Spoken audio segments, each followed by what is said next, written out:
Hey guys, Nomus RC. Got a heli build going on over here. It's kind of the twin to my Devil, but actual SAB. So on my second landing that I did with the A10, I actually snapped this rod that goes through here for the front landing gear, and it actually nosedived and just skidded and tore this up, and it broke the landing gear backwards.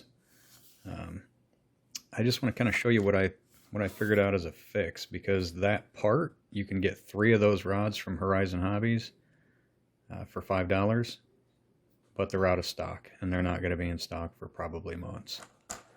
So I'm going to show you what I did to fix that. This was actually the original pin that came out of it that snapped off. And like I said, you can see it's got flat spots all over it for the set screws. And then at the top, it actually just had a E-clip. So something like this worked out just perfectly. I used a screw similar to this, and I put it right through there. Now you have to take apart this whole mechanism that I'll show you here in a little bit, but it's not quite long enough for both of the grub screws or set screws to go in.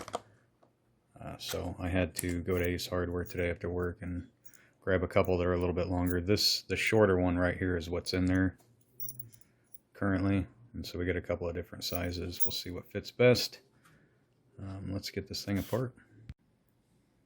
If you want, once you loosen this grub screw right here, you don't need to take all this hardware off of the servo. Just move it out of the way, because this is the only thing that we're going to need to deal with. By the way, if you haven't seen my previous video, I upgraded all the servos in this airplane because the stock servos were not only plastic geared, but one of them burned up out of the box, and they were weak. So you had 4 screws that actually mounted the landing gear in there with the outer holes on this plate. The inner holes are what hold this plate to the landing gear. So you take all those out. And then you have 6 screws on the side, really small ones, that you take out. And then the case, you have to kind of work it a little bit, but then the case will come off of there. And as you can see, this is what's inside here.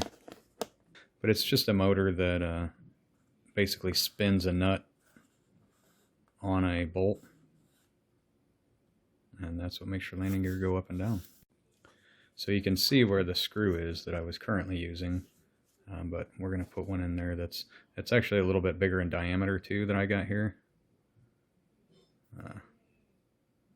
So there won't be as much play in it, because there is quite a bit of slop in this one.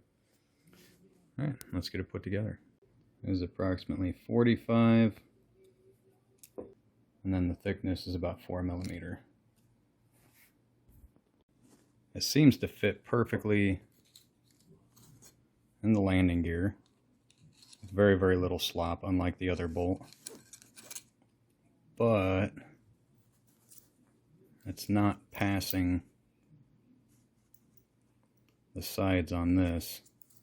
Let me show you what I mean. So with the other bolt, it was smaller in diameter, so it just slid right down in. What I think we're going to do is we're just going to grind the head down on this one. Myself personally, I like to use a wireless Dremel type. There we go. Should drop in there nicely now. Perfect. Because it needs to be able to rotate. The servo turns this to turn your tire direction when you're on the ground. Alright, that is looking a lot better. Let's get it all fully installed. Alright, looks like we got it pretty good. I used quite a bit of Loctite on this set screw right here. And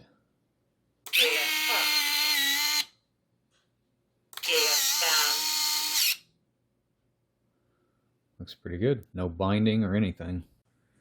Alright, the wheel is back attached and it's looking pretty good.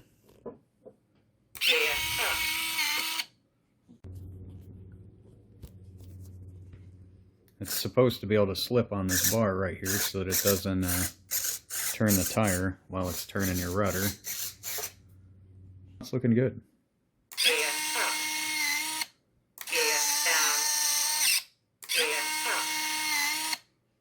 Perfect. Now let's get to building the chopper.